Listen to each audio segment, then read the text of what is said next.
Chapter 8 lecture 2 D અને F વિભાગના તત્વો. લાસ્ટ લેક્ચરની અંદર પણ આપણે છે એ બધી ડિસ્કશન કરતા હતા. એમાં મેઇન છે એક તમને ડિફરન્સ ક્લિયર કરાયો હતો, બે વચ્ચેનો ભેદ, કે કોને ડી વિભાગના તત્વો કહેવાય અને કોને સંક્રાંતિ તત્વો કહેવાય. ડી વિભાગના તત્વો એટલે એવા તત્વો કે જેની અંદર દાખલ થતો છેલ્લો ઇલેક્ટ્રોન ડી કક્ષાની અંદર દાખલ થાય.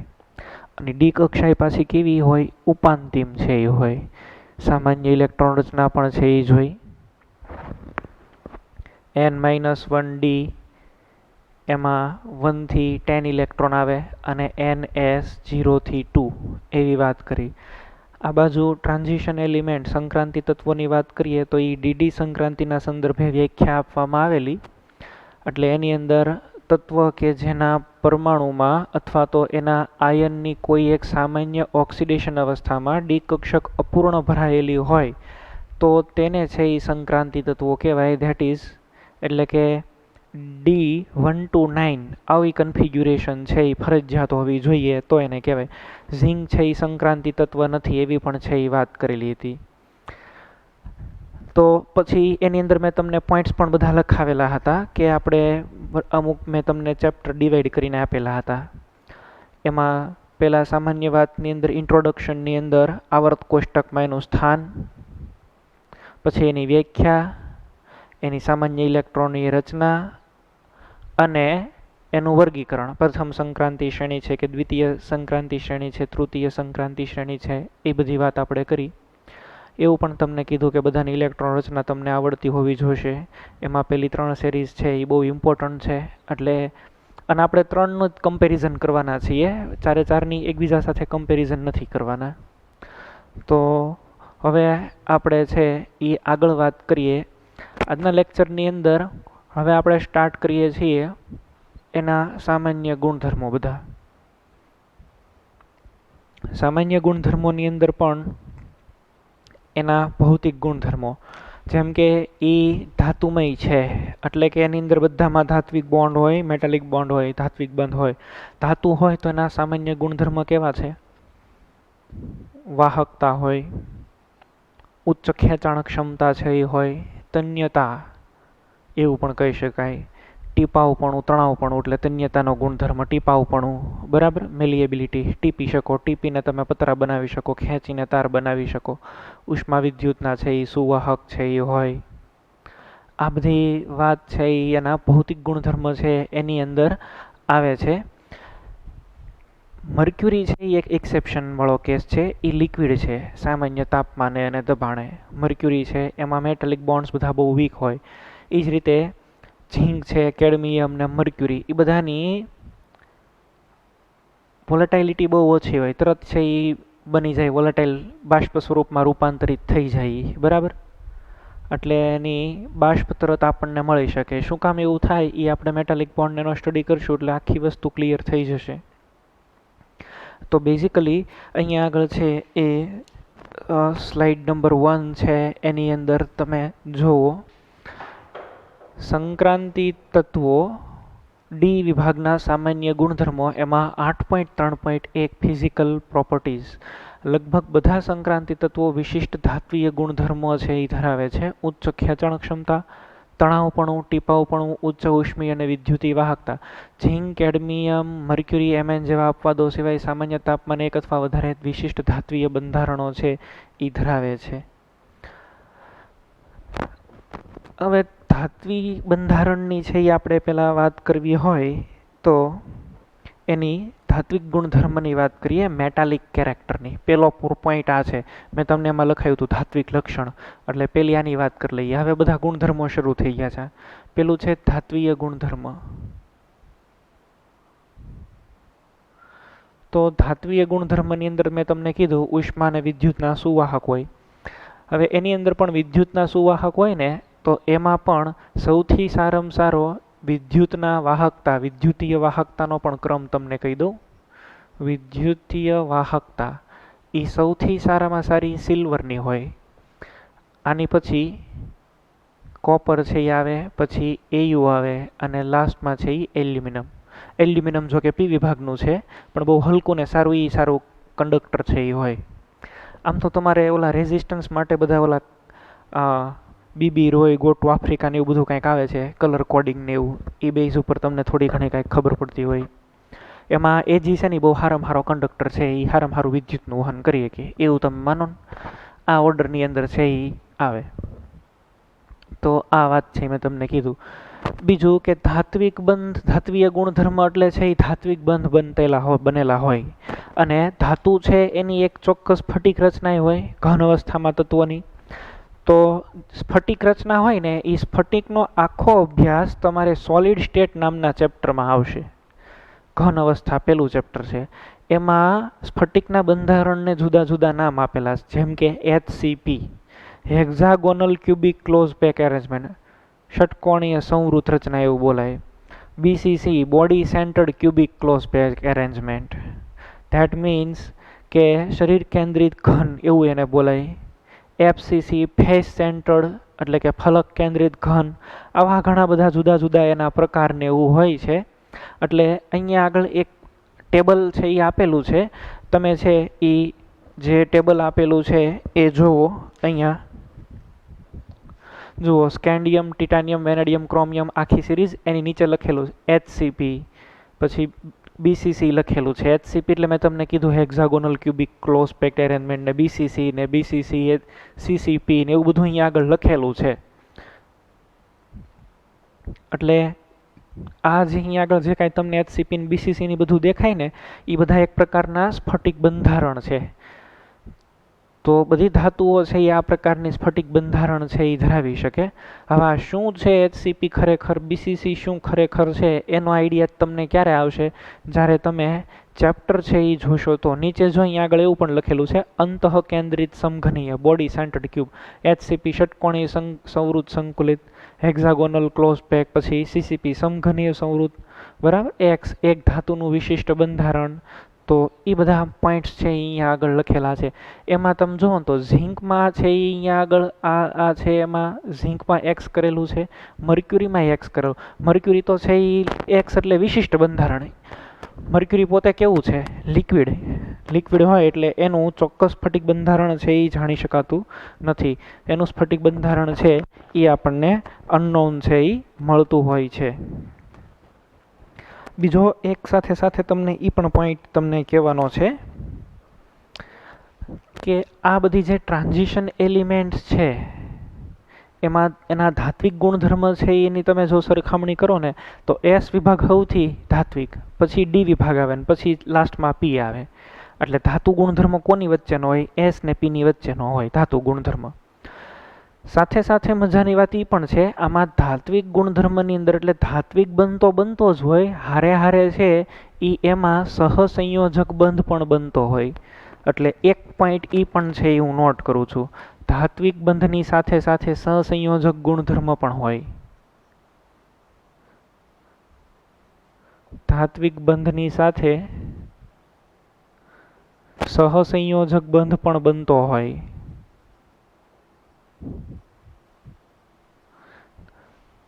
ક્રોમિયમ પરમાણુ હોય તો એની વચ્ચે આવું બની શકે. જો ધાત્વિક બંધની સાથે સહસંયોજક બંધ પણ બનતો હોય છે.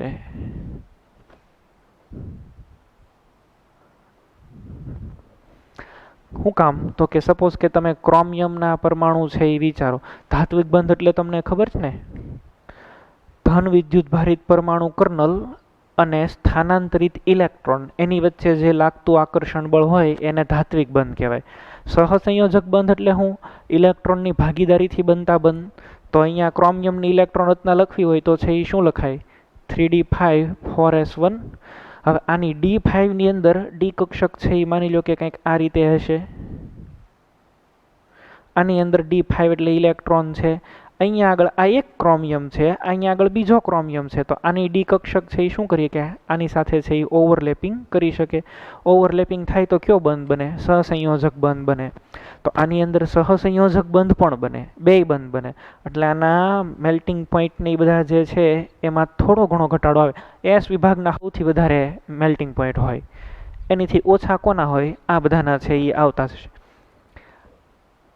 તો આ રીતની છે એ એરેન્જમેન્ટ આપણને જોવા છે એ મળતી હોય. ધાત્વિક બંધ છે એ પણ શક્ય છે. એક હું સંયોજન છે એ પણ લખું છું.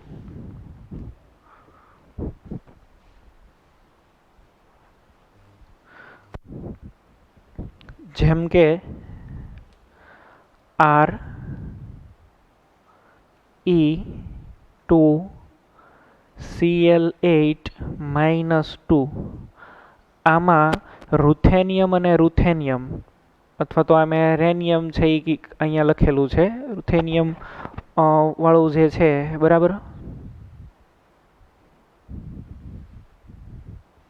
રૂથેનિયમ છે એ આપણે લઈએ. આ કમ્પાઉન્ડ છે. હવે આ જે આખો એ કંઈ કમ્પાઉન્ડ છે એ બને,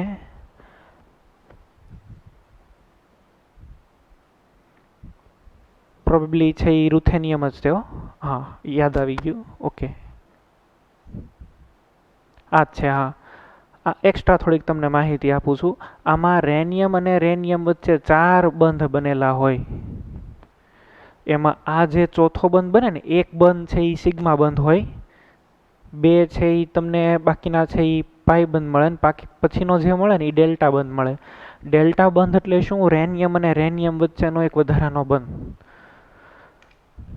સિગ્મા બોન્ડ બને, પાઈ બોન્ડ બને અને ડેલ્ટા બોન્ડ બને. ધેટ મીન્સ કે આ 4 બોન્ડ એકબીજાથી સાથે છે એ જોડાઈ શકે. કાર્બન આવું નથી કરી શકતો. આની અંદર ડી કક્ષક હોય એટલે આ બધા આવું કરી શકે છે. બરાબર છે? તો ધેટ મીન્સ કે તમને એ કહેવાની વાત કે સહસંયોજક બંધ બની શકે. આમાં ડી કક્ષકોનું ઓવરલેપિંગ છે એ થઈ શકે સારી રીતે. એટલે આ પ્રકારના બંધો છે એ શક્ય બને છે. હવે આપણે વાત કરીએ આગળ. તમને મેં અહીંયા આગળ છે એ ટેબલ શો કરેલું છે. હવે વાત કરવી છે આના મેલ્ટિંગ પોઈન્ટની. ધાત્વિક ગુણધર્મની અંદર આ 2 પોઈન્ટ છે એ નોટ કરી લેજો.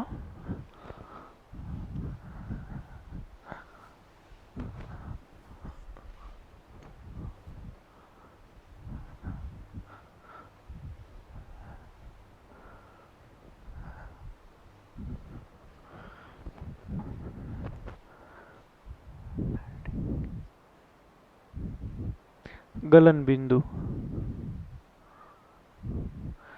ગલનબિંદુનો આધાર જે છે એ ધાતુની અંદર કેટલો સ્ટ્રોંગ બોન્ડ બને છે એની ઉપર છે.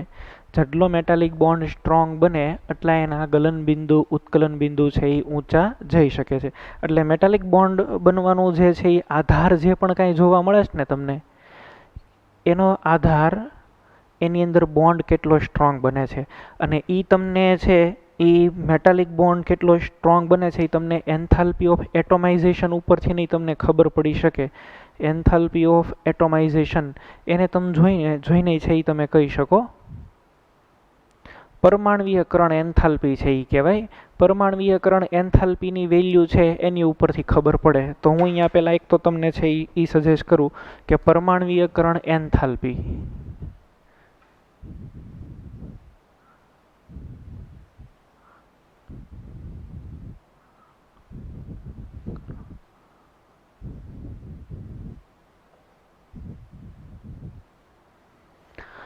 એન્થાલ્પી ઓફ એટોમાઇઝેશન આ રીતે છે લખાય. Delta atomization H. પરમાણ્વીયકરણ એન્થાલ્પી. પરમાણ્વીયકરણ એન્થાલ્પીનો મિનિંગ છે એ શું થાય? તો કે 1 મોલ ધાતુ હોય એમાંથી એના પરમાણુ બધાને અલગ અલગ કરી નાખવાના. એને તમે બાષ્પ સ્વરૂપમાં લઈ આવો એટલે એક એક પરમાણુ તમને અલગ અલગ મળી જાય. એને શું કહેવાય? પરમાણ્વીયકરણ એન્થાલ્પી. 1 મોલ સંયોજન છે તેનું સંપૂર્ણ વિઘટન કરીને તેને પરમાણુ સ્વરૂપમાં ફેરવવા માટે આપવી પડતી ઉર્જા એને શું કહેવાય?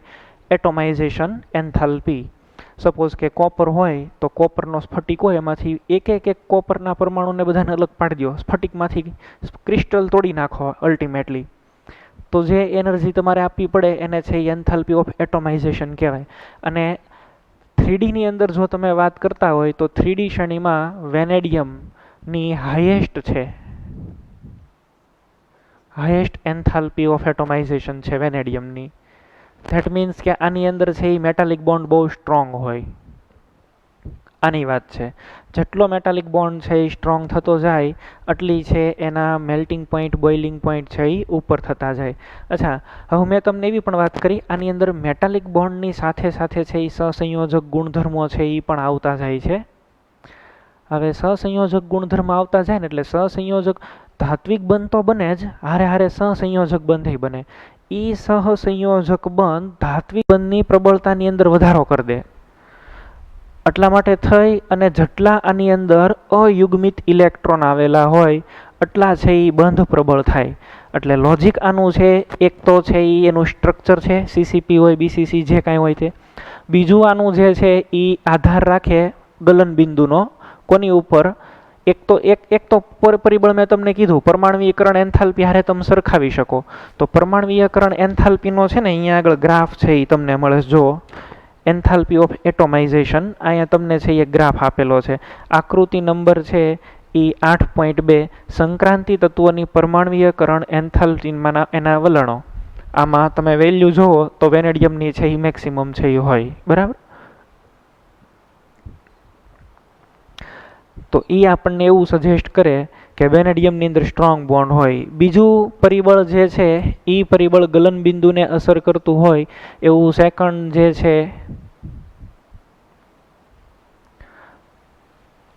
બંધની પ્રબળતા,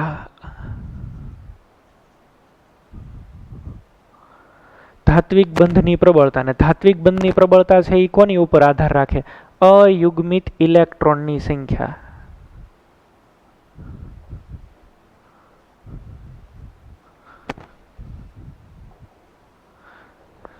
જેટલું છે એ અયુગ્મિત ઇલેક્ટ્રોનની સંખ્યા વધારે એટલો ધાત્વિક બંધ વધારે પ્રબળ, અને આટલું જે છે એની અંદર મેલ્ટિંગ પોઈન્ટ છે એનું હાઈ થતું જાય.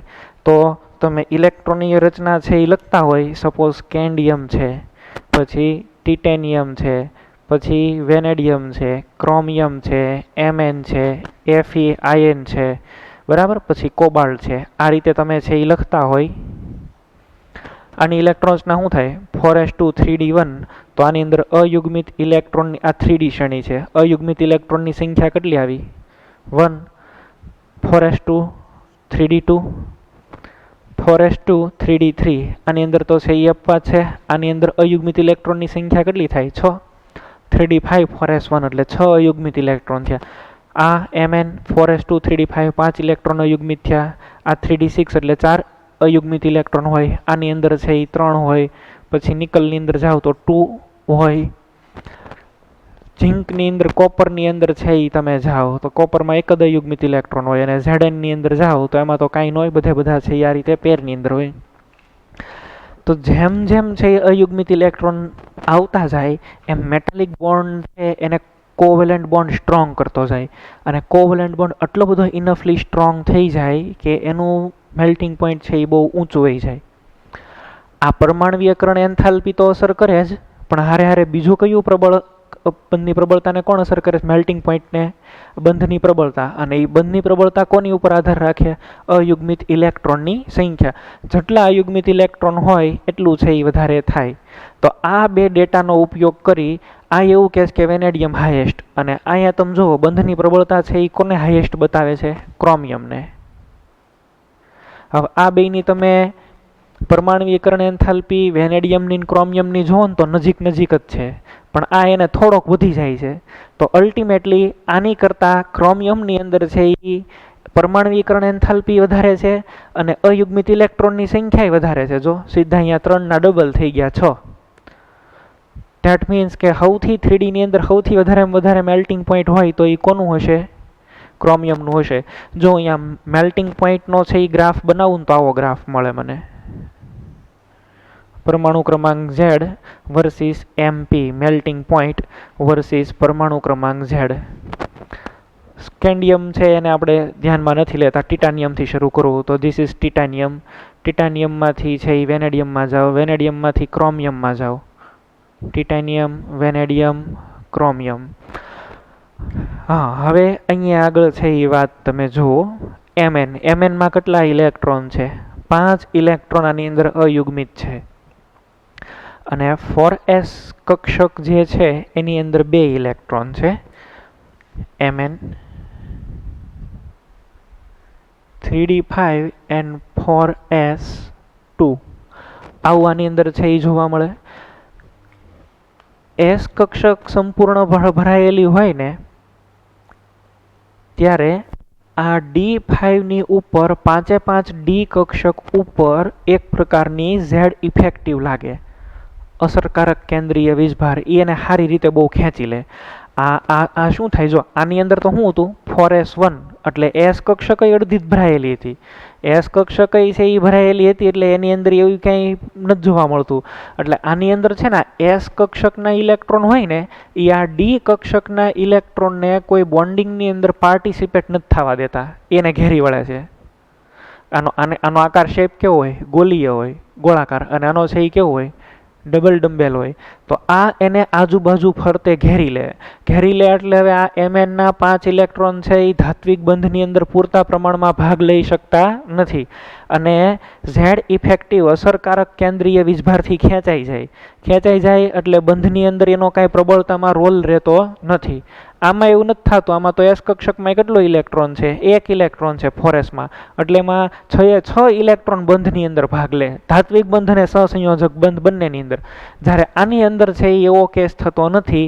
સંમિત ઇલેક્ટ્રોન રચના D5 થઈ જાય છે અને 4s2 છે, એટલા માટે થઈ અને આના આ જે 5 ઇલેક્ટ્રોન છે એ ભાગ લઈ શકતા નથી એટલે એનું બોન્ડિંગ હાવ નિર્બળ થઈ જાય છે. એટલે અહીંયા આગળ છે એ સીધો અહીંયા આગળ ઘટાડો આવશે. જો આ રીતે ઇવન ટિટેનિયમથી નહીં હેઠું વયું જાય. કયું? Mn. ચાલો હવે આગળ છે એ જઈએ તો 4 ઇલેક્ટ્રોન. હવે કોઈ આવી D5 એવી સંમિત ઇલેક્ટ્રોન રચના આવતી નથી. હવે 4s2 અને 3d6 4 અયુગ્મિત ઇલેક્ટ્રોન. પાછા છે એ અયુગ્મિત ઇલેક્ટ્રોન વધ્યા તો અહીંયા આગળ Fe. પછી હવે જે અહીંયા આગળ ધીમે ધીમે ઘટાડો થાય જુઓ આ રીતે. Fe પછી છે એ શું આવે? કોબાલ્ટ. પછી છે એ શું આવે? નિકલ. પછી છે એ શું આવે છે? કોપર આવે છે. ઝિંક છે એ તો ટ્રાન્ઝિશન એલિમેન્ટમાં આપણે એનો સ્ટડી બહુ નથી કરતા એટલે, અને અમસ્તુ જો વાત કરીને તો ઝિંકનું છે એ હાવ નીચું આવશે, તરત છે એ મેલ્ટ થઈ જાય. તો અહીંયા આગળ છે એ કોપર અને આની કરતાં નીચે છે એ સાવ કોનું આવે? ઝિંકનું છે એ આવે. આપણા બુકની અંદર ગ્રાફ એટલાનો આપેલો છે એટલા માટે થઈને મેં એટલાનો શો કરેલો છે, બરાબર. તો આમાં 2 લોજિક આવેલા છે મેલ્ટિંગ પોઈન્ટને અસર કરે. કોણ? એક તો પરમાણ્વીકરણ એન્થાલ્પી. જેમ પરમાણ્વીકરણ એન્થાલ્પી વધારે હોય એમ એનું મેલ્ટિંગ પોઈન્ટ ગલનબિંદુ વધારે હોય. બીજું શું અસર કરે? બંધની પ્રબળતા, ધાત્વિક બંધની પ્રબળતા. ધાત્વિક બંધની પ્રબળતા કોને આધાર રાખે? અયુગ્મિત ઇલેક્ટ્રોનની સંખ્યા. જેની પાસે અયુગ્મિત ઇલેક્ટ્રોનની સંખ્યા વધતી જાય એમ એના મેલ્ટિંગ પોઈન્ટ છે એ હાઈ થતા જાય. એક્સેપ્ટ ફોર Mnની અંદર છે એ D5 કક્ષકો છે એની ઉપર કેન્દ્રનું અસરકારક ઝેડ ઇફેક્ટિવ એટલો બધો હોય કે એ મેટાલિક બોન્ડની અંદર પાર્ટિસિપેટ નથી કરી શકતો, એમાં કોઈ ફાળો આપતા નથી એટલે એનું અહીંયા આગળ ગલનબિંદુ સીધું જ ઘટી જાય છે. પછી પાછું વધે અને પછી ધીમે ધીમે ઘટે આ રીતે. તો 2 પોર્શન આ કોપરનું એક સાથે એટલું ઘટાડવાનું કારણ છે ને એની પરમાણ્વીકરણ એન્થાલ્પીને એ છે. એટલે આમાં જો આ રીતે થોડોક આના લોજિક છે ને આ બધા આ ટાઈપના છે. આ રીતે તમે જો સમજશો તો તમારે છે એ પ્રોબ્લેમ નહીં આવે. ધેટ મીન્સ કે હવે આપણે એક કન્ક્લુઝન ઉપર આવ્યા કે આ 3 નંબરનો સમૂહ, ચોથો, પાંચમો અને છઠ્ઠો ક્રોમિયમવાળા જે પણ કાંઈ સમૂહ આવેલા છે ને એનો મેલ્ટિંગ પોઈન્ટ છે એ હાઈ થાય. આ તો મેં આપણે વાત કરી કઈ શ્રેણીની વાત કરી? 3Dની. પછી કઈ શ્રેણી આવે? 4Dની. પછી કઈ આવે? 5D શ્રેણીની વાત આવે. તો 3D પછી 4D. ક્રોમિયમની નીચે છે એ કોણ આવે? ક્રોમિયમની નીચે છે એ આવે મોલિબ્ડેનમ. તો મોલિબ્ડેનમ 4Dની અંદર હાઈ હોય. પછી એની નીચે કોણ આવે? ટંગસ્ટન. તો ટંગસ્ટન સૌથી વધારે હોય W. આખા આવર્ત કોષ્ટકમાં સૌથી જેનું ગલનબિંદુ ઊંચામાં ઊંચું હોય એવો ટંગસ્ટન છે, અને નીચામાં નીચું હોય એવું મર્ક્યુરી છે. મર્ક્યુરીનું -38°, -39° લાવો ને તો એ ઘન બને, પણ 38° આવે માઇનસ એટલે પાછું લિક્વિડ થઈ જાય. બરાબર. તો સૌથી નીચું ગલનબિંદુ કોનું? મર્ક્યુરીનું. અને સૌથી વધારેમાં વધારે કોનું? ટંગસ્ટનનું. ટંગસ્ટન છે એનો ઉપયોગ એટલા માટે જ થઈને આપણે ક્યાં ઉપયોગ કરીએ? ફિલામેન્ટમાં, બલ્બના ફિલામેન્ટમાં ને એમાં. હવે તો નથી કરતા, જૂના સમયમાં આ રીતે ફિલામેન્ટમાં ને એમાં એની ઉપયોગિતા છે એ જોવા મળતી. અપવાદની અંદર છે એ કોણ આવે? Mn ને Mn ની નીચે છે એ ફરીથી પાછું શું આવે? Tc, ટેકનેશિયમ. તો ટેકનેશિયમ અને Mn અપવાદ છે, એના ગલનબિંદુ નીચા હોય છે, અને સૌથી વધારે છે એ મેલ્ટિંગ પોઈન્ટ હોય તો કોણ છે? ટંગસ્ટન. હું ઓર્ડર અહીંયા લખી નાખું, આને હવે જવા દઉં છું બધાને. આ બે પરિબળો યાદ રાખવાના પોઈન્ટ્સ, તો કે મેલ્ટિંગ પોઈન્ટ જે છે એ ક્રોમિયમ કરતાં છે એ મોલિબ્ડેનમનું વધારે, અને એની કરતાં પણ ટંગસ્ટનનું વધારે. સૌથી વધારે છે એ કોણ આવશે? ટંગસ્ટન. સૌથી વધારે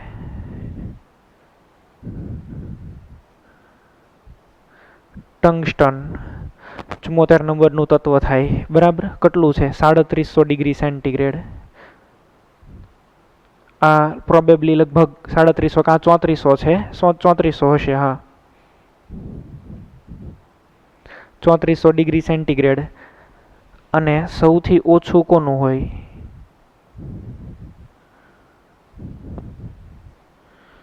Hg, મર્ક્યુરીનું, -37°C. અચ્છા. અપવાદ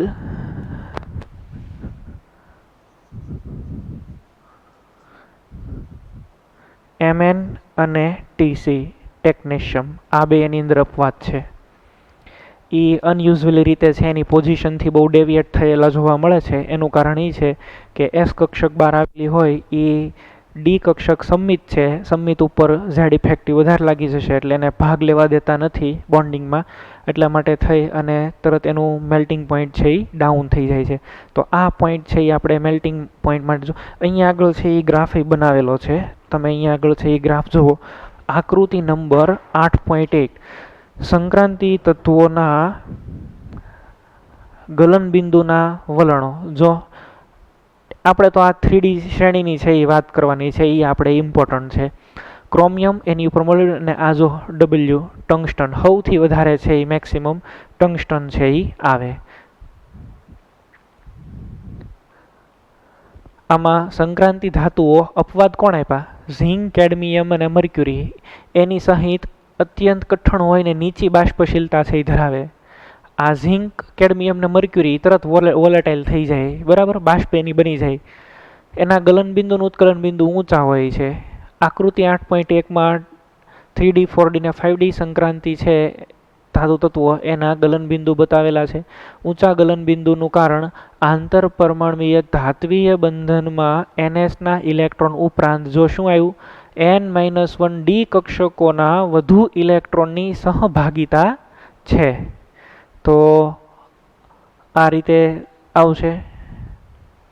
Mn અને Tcના અનિયમિત મૂલ્યો સિવાય કોઈ પણ હરોળમાં આ ધાતુઓના ગલનબિંદુ D5 ઇલેક્ટ્રોન રચના પર મેક્સિમમ હોય છે. પરમાણ્વીય ક્રમાંક વધવાની સાથે ગલનબિંદુ નિયમિત રીતે ઘટે છે. તેઓ પરમાણ્વીયકરણ એન્થાલ્પીના ઊંચા મૂલ્ય ધરાવે છે, જે આકૃતિ નંબર 8.2માં છે એ દર્શાવેલ છે. દરેક શ્રેણીમાં લગભગ મધ્યમાં મહત્તમ મૂલ્ય સૂચવે છે, જે પ્રબળ આંતર પરમાણ્વીય પારસ્પરિક ક્રિયા માટે પ્રતિ ડી કક્ષક અને એક અયુગ્મિત ઇલેક્ટ્રોન હોવો વિશેષ રીતે અનુકૂળ છે. ડી કક્ષક ફોર ઓવરલેપિંગ, એની અંદર ઇલેક્ટ્રોન હોય તો જ બોન્ડિંગ થાય, એવી વાત આની અંદર કરેલી છે. ઓકે. સામાન્ય રીતે સંયોજકતા ઇલેક્ટ્રોનની સંખ્યા જેટલી વધારે એટલું પરિણામી બંધન પ્રબળ હોય. ધાતુમાં પ્રમાણિત વિદ્યુત ધ્રુવ પોટેન્શિયલના માપનમાં પણ પરમાણ્વીયકરણ એન્થાલ્પી અગત્યનું છે. તેથી ઘણી ઊંચી પરમાણ્વીયકરણ એન્થાલ્પી એટલે કે ઊંચું ઉત્કલન બિંદુ ધાતુઓનું વલણ પ્રક્રિયાઓમાં ઉમદા રહેવાનું હોય છે. એ આપણે વિદ્યુત ધ્રુવ પોટેન્શિયલ ઉપર આગળ આવવાનું ત્યારે વાત થશે. આકૃતિ 8.2 પરથી એક સામાન્યકરણ છે એ નીકળી શકે. સામાન્યકરણ દ્વિતીય અને તૃતીય શ્રેણીઓની ધાતુ પરમાણ્વીકરણ એન્થાલ્પીના મૂલ્યો પ્રથમ શ્રેણીના અનુવર્તી તત્વ કરતાં વધારે હોય છે. આ પરિબળ ભારે સંક્રાંતિ ધાતુ સંયોજનના વધુ પ્રમાણમાં ધાતુ બંધ બનાવવામાં મહત્વનું. આમાં જોઈએ કેવું લખેલું છે, વધારે પ્રમાણમાં ધાતુ બંધન બનાવવામાં મહત્વ, ધાતુના સંયોજનોમાં. તો મેં તમને એક સંયોજન લખ્યું હતું હમણાં, યાદ છે? RE પછી 4 બોન્ડ્સ આવેલા હોય બીજા RE સાથે, તો એ અહીંયા પોઈન્ટ એની અંદર આપેલો છે. ઓકે, ફરીથી અહીંયા આગળ 8.2 નંબરનો છે એ ગ્રાફ તમે અહીંયા આગળ જોઈ શકો છો. હવે જુઓ, અમુક અહીંયા ક્વેશ્ચન પણ આપેલા છે. નીચે દર્શાવેલા આયનની ઇલેક્ટ્રોન રચના લખો. આમાં આપણે ડી વિભાગની અત્યારે જોઈતું હોય તો એ તમને આવડવી જોઈએ. ક્રોમિયમ +3 આવડે, CO+2 આવડે, Cu+ની આવડે, Mn+2 આવડે, એટલાની લખવાની. સંક્રાંતિ તત્વની લાક્ષણિકતાઓ શું છે, શા માટે સંક્રાંતિ તત્વો કહેવાય, ડી વિભાગના કયા તત્વોને સંક્રાંતિ તત્વો તરીકે નથી ગણતા, એની વાત તમને છે એ ખબર પડે. પછી 35 નંબરનો છે એ ક્વેશ્ચન જુઓ તમે કે સંક્રાંતિ તત્વોની પ્રથમ શ્રેણીની સામાન્ય લાક્ષણિકતાઓ દ્વિતીય અને તૃતીય અનુવર્તી ઉભા સ્તંભના સરખામણી કરો ને વિશેષ મુદ્દાઓનું મહત્વ આપો. મુદ્દાનો વિશેષ મહત્વ છે એ આપો. તો અહીંયા બધા અમુક પોઈન્ટ છે એ આપેલા છે. હવે આપણે છે એ ન્યૂ પોઈન્ટ ઉપર છે એ જઈએ, નવો મુદ્દો છે એ ભણવા તો જઈએ.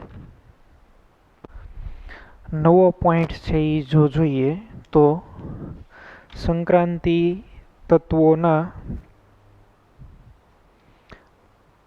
પરમાણવીય અને આયનીય ત્રિજ્યાઓ અથવા એના કદ. સેકન્ડ ટોપિક છે એ જોઈએ, પરમાણવીય અને આયનીય ત્રિજ્યા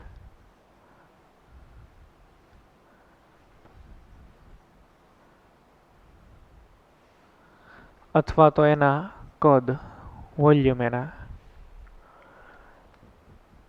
બહુ ચોખ્ખી વાત છે, આવર્તમાં ડાબીથી જમણી તરફ જાવ એમ કદ છે એની અંદર ઘટાડો થાય. સૌથી વધારે S ના હોય, પછી વચ્ચેના D આવે ને લાસ્ટની અંદર છે એ શું આવે, P આવે. એટલે બેયની વચ્ચે છે એ D વિભાગ આવેલો હોય. એટલે S વિભાગ કરતાં નાનું કદ પણ P વિભાગના તત્વો કરતાં મોટું કદ હોય D વિભાગવાળાનું. એ પણ તમને ખબર છે, ડાબીથી જમણી તરફ જાઓ તો Z ઇફેક્ટિવ છે એ વધતો જાય, પરમાણુ ક્રમાંક Z વધતો જાય એટલે Z ઇફેક્ટિવ વધે. એટલે કેન્દ્ર ઉપર આકર્ષણ, જે કેન્દ્રનું ઇલેક્ટ્રોન ઉપર આકર્ષણ છે એ બળ વધે એટલે પરમાણુ છે એની સાઇઝ ઘટતી જાય. એવી બધી વાત તમે કરેલી છે. હવે સેમ વે એ જ અહીંયા આગળ જોઈએ તો હું અહીંયા એક નાનો એવો ગ્રાફ પહેલાં બનાવી નાખું છું. આ રીતે આપણને ક્રમ છે એ જોવા મળે છે.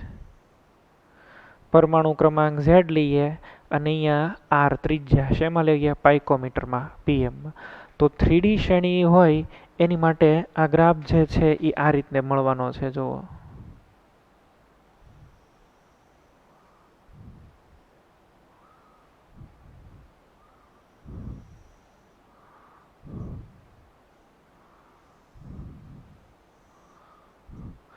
તમે આ ગ્રાફને છે એ બરાબર જો જુઓ ને તો શરૂઆતમાં ત્રિજ્યા છે એ ઘટે છે, પછી એક પોઈન્ટ ઉપર એ કોન્સ્ટન્ટ થાય છે અને પછી પાછી વધી જાય છે. આવું અનિયમિત વલણ છે એ બતાવે છે. તો આવું અનિયમિત વલણ મળવાનું કારણ શું? શરૂઆતમાં ત્રિજ્યા છે એ ઘટે, પછી કોન્સ્ટન્ટ થાય અને પાછી વધે. અહીંયા આગળ છે એ આપણે લખીએ, જો શરૂઆતની અંદર ઘટે છે, પછી અહીંયા આગળ કોન્સ્ટન્ટ અચળ બને છે અને પછી પાછી વધે છે. આવું કેમ થયું? ખરેખર તો કન્ટિન્યુઅસલી ઘટવી જ જોઈએ, પણ આવું નથી થતું ને આ રીતે ગ્રાફ મળે છે. એની પાછળનું રીઝન શું છે એ સમજવું છે. તો જુઓ, આપણી પાસે એલિમેન્ટ ક્યાં ક્યાં છે? સ્કેન્ડિયમ,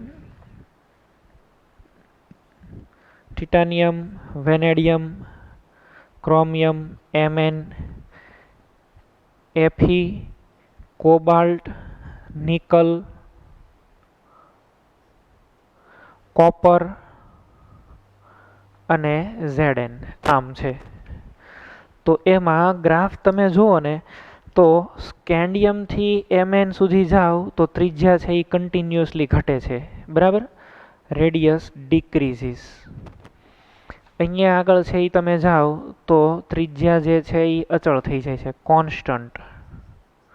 અને અહીંયા આગળ પછી જાઓ કોપરથી ઝીંકમાં તો ત્રિજ્યા છે એ વધે. સ્કેન્ડિયમથી એમએન પરમાણુ ત્રિજ્યા પરમાણુ કદ ઘટ્યા. એફી કોબાલ્ટ નિકલ લગભગ હરખા રહે અને કોપરથી ઝીંક ઉપર જાઓ તો વધી જાય. હવે આનું રીઝન સમજો શું કામ એવું થાય. આ પરમાણુનું કેન્દ્ર આ n બરાબર 3 હોય, n is equal to 3. n is equal to 3 તો આની આ જે છે આની અંદર કઈ કક્ષક આવેલી હોય, 3D આવેલી હોય. લાસ્ટ ઇલેક્ટ્રોન ક્યાં એન્ટર થાય, 4sમાં. અહીંયા 4s આવેલી હોય. એવું કહો ને તમે આ n છે તો આ શું છે, n-1d. એ બતાવવા માટે થઈને મેં લખેલું છે. પહેલાં ઇલેક્ટ્રોન એન્ટર ક્યાં થઈ ગયેલા હોય, આ 4s 0 થી 2 અને પછી અહીંયા એન્ટર થાય. અચ્છા, સ્કેન્ડિયમમાંથી ટિટેનિયમમાં કે ટિટેનિયમમાંથી વેનેડિયમમાં કે એમાં ક્રોમિયમમાં જાઓ તો જેમ તમે ક્રોમિયમની એની અંદર જાઓ એટલે પરમાણુ ક્રમાંક ઝેડ છે એ વધે. ઝેડ વધે એટલે કેન્દ્રમાં શું વધે, અહીંયા હારે હારે ઇલેક્ટ્રોન વધે છે, બરાબર, અને કેન્દ્રમાં પ્રોટોન વધે છે. કેન્દ્રની અંદર જે અસરકારક આકર્ષણ બળ લાગતું હોય કેન્દ્રનું એને છે એ કહેવાય ઝેડ ઇફેક્ટિવ, અસરકારક કેન્દ્રીય વીજભાર.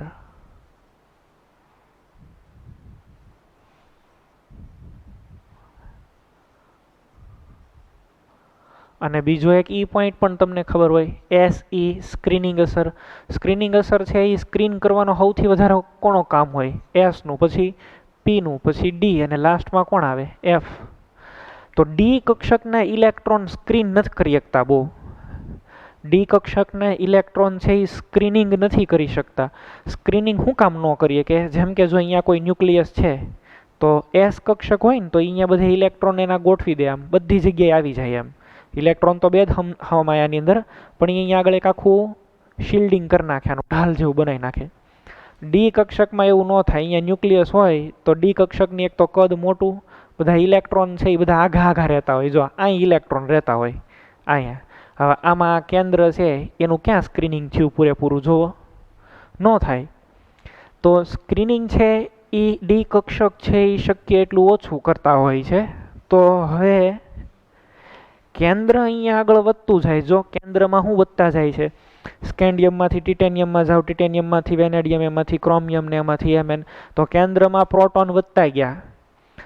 પ્રોટોન વધતા ગયા, સામે ઇલેક્ટ્રોન એન્ટર થાય છે એ ક્યાં એન્ટર થાય છે, ડી કક્ષકમાં. ડી કક્ષકનું સ્ક્રીનિંગ કેવું છે, ઓછું. ધેટ મીન્સ કે અહીંયા પ્રોટોન જે છે ને હવે આ ઇલેક્ટ્રોનો ઉપર વધારે આકર્ષણ બળ લગાડશે, આ 4sના ઇલેક્ટ્રોન ઉપર. એટલે પરમાણુ ખેંચાઈને છે એનું કદ શું થાય, સંકોચાઈ જાય. તો શરૂઆતની અંદર ત્રિજ્યા ઘટવાનું કારણ છે એ શું છે, તો કે Z effective is greater than SE screening અસર. સ્ક્રીનિંગ અસર છે એની કરતાં ઝેડ ઇફેક્ટિવ આકર્ષણ બળ છે એ અપાકર્ષણ બળની માત્રા કરતાં કેવું છે, વધારે છે. આકર્ષણ બળ જે છે આ બતાવે તમને નેટ રિપલ્સિવ ફોર્સ, આ તમને એટ્રેક્ટિવ ફોર્સ બતાવે. તો attractive force is somewhat at the greater extent than that of SE. હવે શું થાય તો કે Fe આવ્યું. તો હવે Fe એટલે ઇલેક્ટ્રોન્સના 3d6. અહીંયા બધા કેટલા ઇલેક્ટ્રોન આવી ગયા હોય, 6, 3, પછી આ 4, 5, 6 ઇલેક્ટ્રોન આવી ગયા. હવે શું થાય, જેમ તમે પ્રોટોન આની અંદર ઉમેરો એમ સામે અહીંયા માની લો કે Fe છે એની અંદરથી કોબાલ્ટમાં ગયા તો એક પ્રોટોન વિધો તો સામે એક અહીંયા ઇલેક્ટ્રોન વિધો હોય. હવે આ ઇલેક્ટ્રોન વચ્ચે શું થવા માંડે, રિપલ્ઝન થવા માંડે. જેટલું આ એટ્રેક્શન કરે એટલું આ છે એ સામે અપાકર્ષણ કરે. જેટલું ઓલો ખેંચે, બરાબર, આપણી પાસે છે એ એક રોપ હોય તો એક આ બાજુથી ખેંચે, એક આ બાજુથી ખેંચે. બે ફોર્સ સરખા હોય તો છે એ શું થાય, કાંઈ ન થાય ને. તમે વેક્ટરની રીતે વિચારો, સદિશ પ્રમાણે, કે એક જણ છે એ 5 કિલો જૂલ બળ છે એ ડાબી બાજુ લગાડતો હોય, એક સામેની સાઈડ જમણી બાજુ લગાડતો હોય. બેના વેક્ટર અલગ અલગ હોય, એક +x ડિરેક્શનમાં, એક -x. તો એ 0.9 જ રહે, અહીંયાથી ક્યાંય ખહે નહીં. એટલે અહીંયા આગળ બે બળ છે એ એકબીજાને શું કરી નાખે, સમતોલિત. તો સમતોલિત બળ હોય તો ત્રિજ્યા કેવી રહે, અચળ. એટલે કે અહીંયા આગળ આ ઝેડ ઇફેક્ટિવ અને સ્ક્રીનિંગ અસર આ બે એકબીજાને શું કરી નાખે છે, બેલેન્સ કરી નાખે. અને એટલા માટે થઈ અને ત્રિજ્યા કેવી થઈ ગઈ, અચળ થઈ ગઈ કે નહીં. હવે કોપરની અંદરથી ઝીંકમાં જાઓ, હવે કોપરથી ઝીંકની અંદર તમે જાઓ તો અહીંયા 3d10 ઝીંકમાં 10 ઇલેક્ટ્રોન. હવે આ 10 ઇલેક્ટ્રોન આવે એ આ બધા ઇલેક્ટ્રોન ઉપર શું કરે, ખૂબ વધારે પડતું અપાકર્ષણ બળ લગાડે. હવે અપાકર્ષણ બળ છે એ જીતી જાહે, 10 ઇલેક્ટ્રોન થઈ ગયા અંદર n-1d શેલમાં. એટલે હવે અપાકર્ષણ છે એનું મેગ્નિટ્યુડ, એની માત્રા છે એ વધારે છે, તો અહીંયા ત્રિજ્યા હવે અપાકર્ષણને કારણે પરમાણુ છે એ થોડોક મોટો થઈ જાય. બરાબર. પહેલાં શું થયું, આકર્ષણ, પછી કોન્સ્ટન્ટ અને પછી પાછું વીજું. તો એ અહીંયા વધવા પાછળનું રીઝન શું છે, ઝેડ ઇફેક્ટિવની વેલ્યુ કરતાં સ્ક્રીનિંગ અસરની કિંમત વધી ગઈ અપાકર્ષણની. અપાકર્ષણની માત્રા છે ઇલેક્ટ્રોન ઇલેક્ટ્રોન વચ્ચે રિપલ્ઝન થવા માંડ્યું એટલે પરમાણુ છે એની સાઇઝ છે એ વધી ગઈ. તો પરમાણવીય ત્રિજ્યા જે છે એની માટે આવો ઓર્ડર અહીંયા બને. સૌથી પહેલાં વધારે કોણ હોય, સૌથી ઓછી જે છે એ તમે જોવા જાઓ વધારે તો પહેલાં સ્કેન્ડિયમ, પછી ટિટાનિયમ, વેનેડિયમ, ક્રોમિયમ, પછી કોન્સ્ટન્ટ થાય અને હવે પાછી ત્રિજ્યા છે એ વધે. તો એવો અહીંયા આગળ ગ્રાફ આપેલો હશે, તમે છે એ ગ્રાફ જુઓ. આ આકૃતિ નંબર 8.3 સંક્રાંતિ તત્વોની પરમાણવીય ત્રિજ્યાઓમાં વલણ. એમાં પેલું છે એ તમે ગ્રાફ અહીંયા આગળ જોઈ શકો છો. મેં અહીંયા આગળ ડ્રો કરેલો હતો. જો સ્કેન્ડિયમમાંથી ટિટાનિયમમાં જાઓ, વેનેડિયમમાં, ક્રોમિયમમાં, આ Fe, CO અને Ni એની ત્રિજ્યા તમે જુઓ તો લગભગ સરખી જેવી જ હોય છે. આ વાત છે એ થઈ. આ 3D શ્રેણીની આપણે વાત કરી આખી. હવે હું 4D શ્રેણીની વાત કરવા જાઉં છું, એટલે આમાં તમને છે એ કોઈ ડાઉટ છે એ ન હોવો જોઈએ. હવે આપણે 4D શ્રેણીની વાત કરવા જઈએ છીએ. આને જવા દઉં હું, હવે આ બધું કાઢી નાખું.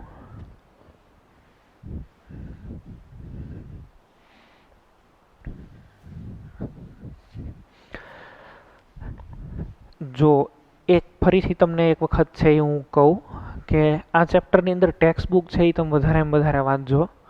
કારણ કે આ ચેપ્ટરની અંદર બધા જે શબ્દોનો પ્રયોગ કર્યો છે ને એ બહુ અઘરા શબ્દ બધા વાપરેલા છે. બે લાઈન વચ્ચે છે એટલી બધી બહુ પર્ટિક્યુલરલી લિંક નથી આવતી. એટલે હું તમને અહીંયા લોજિક પરફેક્ટ સમજાવી દઈશ જેટલા મારાથી શક્ય બને એટલા બધા. પણ તમારે એક્સપ્રેશન લખવાની ઢોળ જે છે એ તો ટેક્સ્ટ બુકમાંથી જ જોવી પડશે. એટલે ટેક્સ્ટ બુકને પ્રોપરલી તમે રીડ કરતા રહેજો. એમાં બધું બહુ આડું અવળું લખેલું છે. અને બેટર હોય તો તમે છે એ મારી નોટબુક પણ છે એ સાથે રાખજો, તો એ તમને વધારે ઇફેક્ટિવ થશે. જ્યારે પણ તમે માની લો કે વાંચતા હોય ને એમાં તમને પોઈન્ટ ક્લિયર ન થતા હોય તો આની અંદરથી પોઈન્ટ તમને ક્લિયર થઈ જાય. એટલે બે છે એક સાથે કામ કરજો. હવે આપણે આ વાત કરી 3D શ્રેણીની વાત કરી, પ્રથમ સંક્રાંતિ શ્રેણીની, આ 3D. હવે એક વાત તો પાક્કી જ હોય, 3D હોય અને આપણે 4Dની કમ્પેરિઝન કરવી હોય તો 3D એટલે n બરાબર 4 હોય અને 4D એટલે n બરાબર 5. નવું એક આખું શક્તિ સ્તર ઉમેરાણું અને સમૂહમાં ઉપરથી નીચે તરફ જાઓ તો એમ કદ શું થાય, વધે. તો આની ત્રિજ્યા છે એ 4Dની અહીંયા ક્યાંક જ હશે, આવું ક્યાંક જ આવશે ને. 4Dની ત્રિજ્યા વધારે હોય. This is 4D series. 4D series છે. તમે ફરીથી અહીંયા આગળ સાઈડમાં ગ્રાફ છે એ જોતા જાઓ એટલે તમને ખ્યાલ આવી જાય. ફરીથી આ જુઓ આકૃતિ નંબર 8.3. જો 4D જે છે એની અહીંયા આગળ વધારે આપી છે.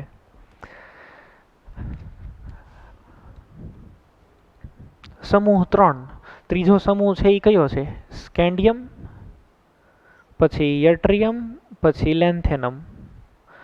આ 3D શ્રેણી છે, આ 4D શ્રેણી છે અને આ 5D શ્રેણી. સ્કેન્ડિયમ પછી ત્યારબાદ છે એ શું આવે, ટિટાનિયમ આવે, ઝર્કોનિયમ આવે અને અહીંયા આગળ HF હાફનિયમ આવે. હવે લેન્થેનમનો તમે પરમાણુ ક્રમાંક જુઓ તો 57 છે અને હાફનિયમનો જુઓ તો 72 છે. ધેટ મીન્સ કે આ બેયની વચ્ચે આખો F બ્લોક આવી ગયો. અહીંયા તો એવું કાંઈ નથી, આ 39, આ 40, પછી લાઇનમાં ચાલે છે. આની પછી માની લો કે હજી હું છે એ લખું, આ વેનેડિયમ હોય તો આની નીચે છે એ અહીંયા આગળ છે એ શું આવે, નિયોબિયમ આવશે, NB નિયોબિયમ. અને અહીંયા 73 TA ટેન્ટાલમ. તો વેનેડિયમ, નિયોબિયમ, ટેન્ટાલમ, પછી તો લાઈનમાં શરૂ થઈ જાય. સપોઝ કે એની પછી છે હું લખતો હોય તો ક્રોમિયમ, મોલિબ્ડેનમ અને ટંગસ્ટન, આવું થશે. એમ લાસ્ટમાં છેલ્લે અહીંયા આગળ પોગો તો છે એ શું આવે? ઝિંક, કેડમિયમ અને મર્ક્યુરી. તો અહીંયા મેં શોર્ટ ફોર્મમાં બધી સિરીઝ છે એ લખી નાખી. એક વાત તો ફાઇનલ જ છે કે 3D છે એની કરતાં 4Dના કદ મોટા હોય. તો ક્રોમિયમ કરતાં મોલિબ્ડેનમ મોટો હોય. પછી અહીંયા બધા આવી ગયા, nickel, cadmium, nickel, palladium, platinum, એમ બરાબર. પછી કોપર ને સિલ્વર ને ઓરમ ને એ બધા આની અંદર લાઈનમાં આવી ગયા. આ વાત તો આખી ખબર પડી ગઈ તમને. સ્કેન્ડિયમ કરતાં એટ્રિયમનું કદ મોટું, ટિટાનિયમ કરતાં ઝિર્કોનિયમનું, વેનેડિયમ કરતાં નિયોબિયમ, ક્રોમિયમ કરતાં મોલિબ્ડેનમ અને ઝિંક કરતાં કેડમિયમ. વચ્ચેના મેં નથી લખ્યા. અહીંયા માની લો કે છે એ શું આવે? Mn આવતો હોય બરાબર. તો આની નીચેનું એલિમેન્ટ છે એ ટેકનેશિયમ છે એ હોય, અને અહીંયા આગળ છે એ રેનિયમ આવતું હોય. તો એ બધા મેં નથી લખ્યા, તમારે જાતે વિચારવાના આવે. આ તો વાત બરાબર છે, પણ હવે 4Dની અંદરથી 5Dમાં તમે આવો, હવે ઘણા બધા કાંડ થઈ જશે અહીંયા આગળ. હવે જે વિચારાવું છું એ તમે બરાબર જુઓ. હું ગમે એ એક સમૂહને અલગ કાઢી લઉં છું અને પછી તમને વાત છે એ સમજાવું. આ ટિટાનિયમ, ઝર્કોનિયમ, હાફનિયમને અલગ લખું છે અહીંયા આગળ. ટિટાનિયમ, ઝર્કોનિયમ અને હાફનિયમ. ટિટાનિયમ અને ઝર્કોનિયમ, ટિટાનિયમનો પરમાણુ ક્રમાંક કેટલો છે? 22. ઝર્કોનિયમ એટલે છે એ કેટલા હોય? 40 બરાબર. અને હાફનિયમ એટલે 72. તો 22માંથી છે એ 40 આવે. એટલે અહીંયા આગળ વધારો છે એ કેટલાનો થયો? કેટલાનો હોય? 18 ઇલેક્ટ્રોનનો. એટલે પરમાણુ ક્રમાંક Z વધે, કેન્દ્રમાં પ્રોટોન વધે, પણ કેટલા વધે? 18 પ્રોટોન. અને અહીંયા આગળ જો 40માંથી સીધા કેટલા થયા? 32. 72 પ્રોટોન વધ્યા. પ્રોટોનનો વધારો સરખો નથી. પ્રોટોન છે એ વધી કોના જાય? આના. એટલે 4Dમાંથી તમે 5Dમાં ટ્રાન્સફર થતા હોય, 4Dમાંથી 5Dમાં, આ ટિટાનિયમમાંથી ઝર્કોનિયમમાં અને ઝર્કોનિયમમાંથી હાફનિયમમાં તમે આવતા હોય તો પરમાણુ ક્રમાંક વધી કેટલો ગયો? 32 ગણો. ઝેડ ઇફેક્ટિવ છે એ 32 ગણો વધી જાય. અને બીજી વાત એ, આની અંદરથી આમાં જાય પેલા ઇલેક્ટ્રોન કેમાં દાખલ થાય? F કક્ષકમાં. F કક્ષક છે એનું સ્ક્રીનિંગ જોવો, સૌથી કેવું હોય? ઓછું.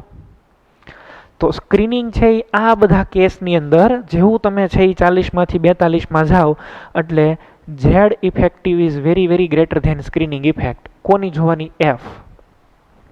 F તો કાંઈ સ્ક્રીન નથી કરી શકતા.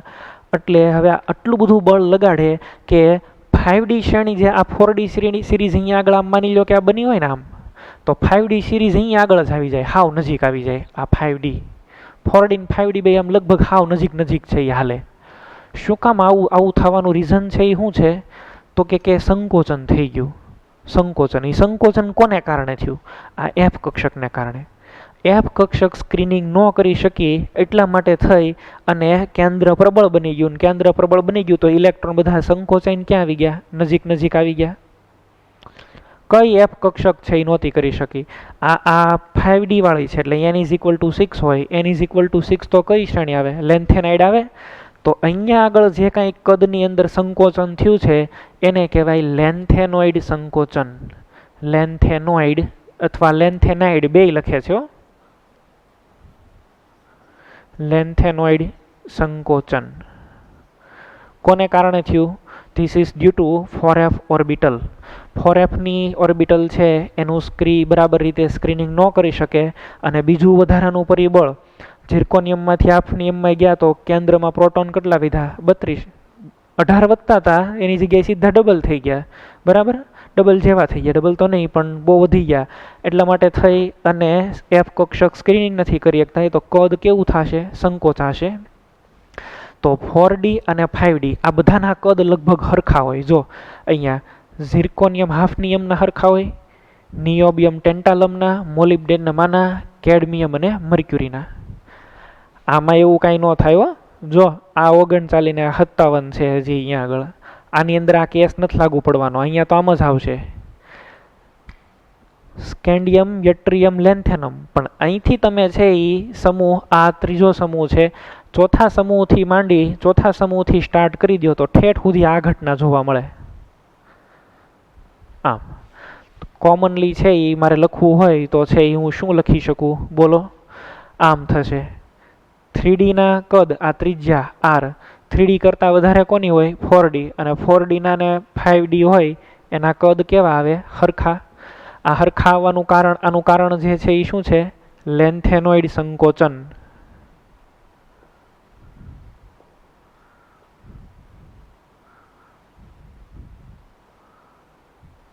તો લેન્થેનોઇડ સંકોચન જોવા મળે એમાં આવું છે એ થશે. અહીંયા આપણને બુકની અંદર તો છે આ બધાની ત્રિજ્યાના માપે લખીને આવ્યા, આની 169 આપેલી છે, 159 આપેલી છે, આની 160 આપીને એવી કંઈક બધા માપ લખીને આપ્યા છે. એ આપણે યાદ રાખવાની જરૂર નથી, આપણે તો લોજિક બનાવવાના હોય. તમને એક્ઝામમાં છે ને ડાયરેક્ટ સીધું આવું જ આવશે, નીચેનામાંથી કઈ જોડની પરમાણવીય ત્રિજ્યા લગભગ સરખી છે? તો આ 4D 5D ના કેવા હરખા. આ પૂછાયેલો પ્રશ્ન ઝિર્કોનિયમ ને હાફનિયમ. આયોનિક ત્રિજ્યાની વાત કહે તો એ આમાં જ આવે. આગળનાની અંદર આયોનિક ત્રિજ્યાની વાત કહે તો પરમાણુ ત્રિજ્યાની વાત છે એ આમાં જેમ કહે તો એ હરખી જ આવે આમાં. પણ શરત એ કે m+2 ની સરખામણી કરતા હોય તો m+2 એ બધા, એટલે કે આ રીતે જ સરખામણી કરવાની. Ti+2, પછી Mn+2, Cr+2, Zn+2 એ રીતે જ સરખામણી કરવાની, અલગ રીતે સરખામણી કરવાની નહીં. ઓકે, તો આ અહીંયા આગળ પોઈન્ટ તમને ક્લિયર થવો જોઈએ. હજી એક છે એ પોઈન્ટ હું તમને કહું. આખા ડી બ્લોકની અંદર, સમગ્ર ડી બ્લોકની અંદર સૌથી વધારે ત્રિજ્યા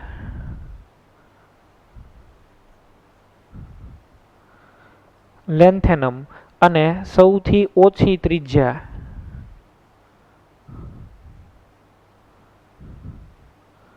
તો એ નિકલ. બે ફેક્ટર, બધા ફેક્ટરને હું કોમ્બિનેશન કરીને લખું તો આ આવે. એ તમને ખબર છે, ડાબેથી જમણી તરફ જાવ જો આ ઘટે, કોન્સ્ટન્ટ થઈને છેલ્લે વધે. તો સૌથી વધારે તો આ જ આવશે ને, જો અહીં આગળ છે બરાબર. આ લેન્થેનમની સૌથી વધારે હોય, આવું તમે વિચારી શકો. હવે આ પોઈન્ટ છે ને આ ખરેખર આની ઉપર આવે, પણ એ હવે ન ડ્રો કરેલો મેં. આવું તમે છે એ યાદ રાખો ને. અને આપણે તો 3ની સરખામણી છે એ કરવાની હોય છે આમાં. ઓલી એક્ટિનાઇડની સરખામણી આમાં આપણે બહુ નથી કરી, એટલે એની વાત નથી કરતા આપણે. તો આવું તમે છે એ વિચારી શકશો. આમાં લગભગ છે એ ક્વેશ્ચન ન રહેવો જોઈએ. જો વાંચી લઈએ આપણે. જો 8.3.2 સંક્રાંતિ ધાતુના પરમાણુના આયનીય કદની અંદર ફેરફાર. સામાન્ય રીતે શ્રેણીમાં વધતા જતા પરમાણુય ક્રમાંકની સાથે સમાન વીજભાર ધરાવતા આયનની ત્રિજ્યામાં ક્રમાનુસાર ઘટાડો થતો હોય. આનું કારણ એ છે કેન્દ્રીય વીજભારમાં વધારો થાય અને દર વખતે નવો ઇલેક્ટ્રોન ડી કક્ષકમાં દાખલ થાય. ફરીથી યાદ કરીએ કે ડી ઇલેક્ટ્રોનની શિલ્ડિંગ અસર ઓછી હોય, તેથી કેન્દ્રીય વીજભાર અને બાહ્યતમ ઇલેક્ટ્રોન વચ્ચેના ચોખ્ખા સ્થિર વિદ્યુતીય આકર્ષણની અંદર વધારો થાય, જેથી આયનીય ત્રિજ્યા ઘટે. આવું જ વલણ શ્રેણીમાં કોઈ પણ પરમાણુય ત્રિજ્યામાં જોવા મળે. લેન્થેનોઇડ સંકોચન છે એ વાંચો. 5D કક્ષક પહેલા 4f કક્ષક ભરાવાને કારણે પરમાણુય ત્રિજ્યામાં નિયમિત ઘટાડો જોવા મળે છે, જેને લેન્થેનોઇડ સંકોચન કહેવાય. EF કક્ષક ક્યાં આવી એની મેં તમને દેખાડી દીધી. 5Dમાં એટલે હાફનિયમમાં ઇલેક્ટ્રોન પછી જાય, પણ પહેલાં તો 4f આવે ને બેની વચ્ચે, તો 4f કક્ષક છે એ ભરાવા માંડે અહીંયા આગળ. અને જો અહીંયા મેં લખેલું લેન્થેનોઇડ સંકોચન 4f ને કારણે થતું હતું.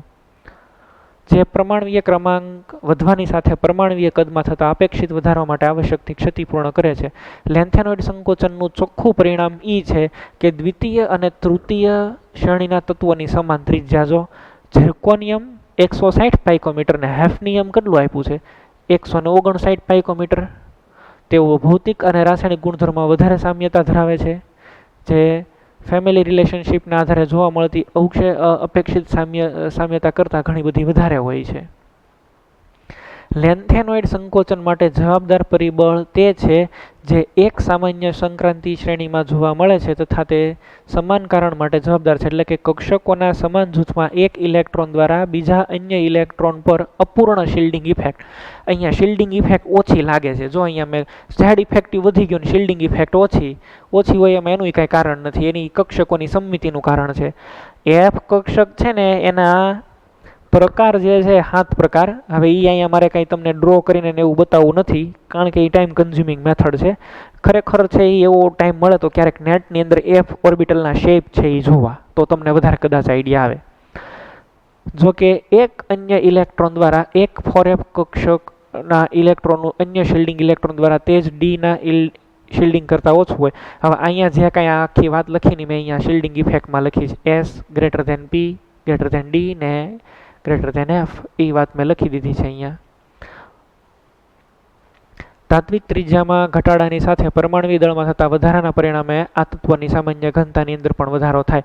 અહીંયા હવે ઘનતાની પણ છે એ વાત આપી છે, એ પણ આપણે વાત કરવાના છીએ. ડેન્સિટીની વાત કરી લઈએ. આ તમને બરાબર પોઈન્ટ ક્લિયર થઈ ગયો. આ ઘનતાની અંદર ડેન્સિટીની અંદર જો તમે વાત કરતા હોય ને તો કન્ટિન્યુઅસલી ધાત્વિક ત્રિજ્યામાં ઘટાડાની સાથે પરમાણુ દળમાં થતા વધારાને પરિણામે એટલે density D is equal to m/v કરવાનું છે. ડેન્સિટી ગોતવાની છે પણ કઈ રીતે, અને આની વાત નથી થતી.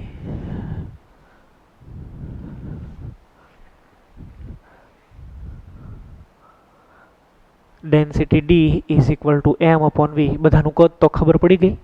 બધામાં પ્રોટોન વધતા જાય છે.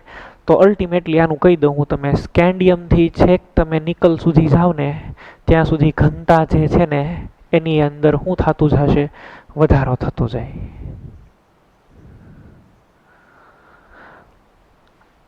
આમ તો તમે છેક કોપર સુધી વહી જાઓ ત્યાં સુધી, બરાબર? હા. અને પછી જેવું તમે કોપરની અંદરથી ઝીંકમાં જાઓ તો ઝીંકની અંદર ખબર ને ત્રિજ્યા વધી ગઈ, ત્રિજ્યા વધી જાય. ઇલેક્ટ્રોન વચ્ચેનું ઉપાકર્ષણ D10 થઈ ગયા હતા. તો અહીંયા ત્રિજ્યા વધી ગઈ તો અહીંયા આગળ ઘનતા ફરીથી પાછી શું થાય, ઘટે. 3D શ્રેણીની જો તમને વાત હું કરી દઉં તો 3D શ્રેણીમાં સૌથી વધારે ઘનતા જો કોઈ પણની હોય ને તો એ કોપર છે એની હોય. Copper is maximum dense element in the 3rd series. અને સૌથી ઓછામાં ઓછી હોય કોપરની સૌથી વધુ. કોપરની 3D શ્રેણીમાં સૌથી વધુ કોપર, સૌથી ઓછી કોની હોય, આ સ્કેન્ડિયમ, આની સૌથી ઓછી હોય.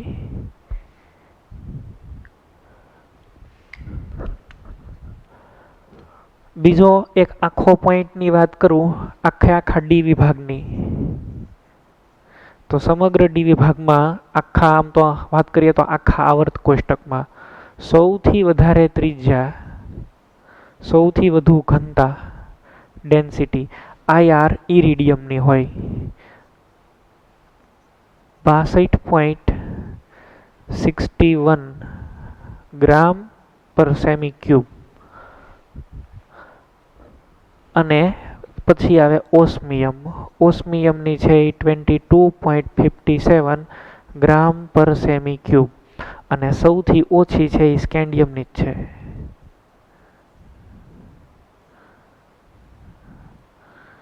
સ્કેન્ડિયમની આ લગભગ 2.31 કેવી કાંઈક હશે, 3.21 કે એક્ઝેક્ટ મને કાંઈ યાદ નથી, પણ લગભગ 3.2 જેવી છે આની હોય છે ગ્રામ પર સેમી ક્યુબ. આટલી આ બે છે એ લગભગ સમાન જેવા જ છે. ઘણા કિસ્સાની અંદર ઓસ્મિયમને વધારે કહે છે ને ઇરેડિયમને ઓછી કહે છે, પણ આપણી ટેક્સ્ટ બુક એકોર્ડિંગ આવું આપ્યું છે. વાસ્તવમાં ઓસ્મિયમ સૌથી પહેલા નંબરે છે દુનિયામાં, પણ હવે આવું આપ્યું છે બુકમાં તો આપણે આવું લખીએ, રાખો ને. તો ડેન્સિટીની ફેક્ટરની પણ આપણે આખી વાત કરી લીધી. ડેન્સિટીનું પરિબળ છે એ આ રીતે જોવાનું હોય તમારે. એક કોયડો છે 8.2 સંક્રાંતિ તત્વો શા માટે ઊંચી પરમાણ્વીયકરણ એન્થાલ્પી છે એ બતાવે છે. ઊંચી પરમાણ્વીયકરણ એન્થાલ્પી હોવાનું કારણ છે એ શું છે? એક તો એનું બંધારણ મેટાલિક સ્ટ્રક્ચર એટલે કે જે કાંઈ સીસીપી બીસી હોય એ સ્ફટિક બંધારણ, અને બીજું જે અગત્યનું પરિબળ છે એ એની અંદર ધાત્વિક બંધની પ્રબળતા. આ બે પોઈન્ટ છે એને કારણે જોવા મળે.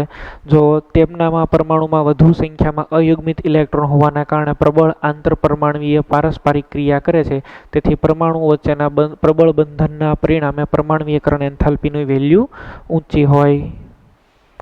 લખાણ સંબંધિત પ્રશ્ન એક આપ્યો છે 8.2 scandium Z is equal to 21 થી Z is equal to T શ્રેણીની અંદર ઝિંકની પરમાણ્વીકરણ એન્થાલ્પીનું મૂલ્ય સૌથી નીચું એટલે કે 126 હોય છે. શા માટે?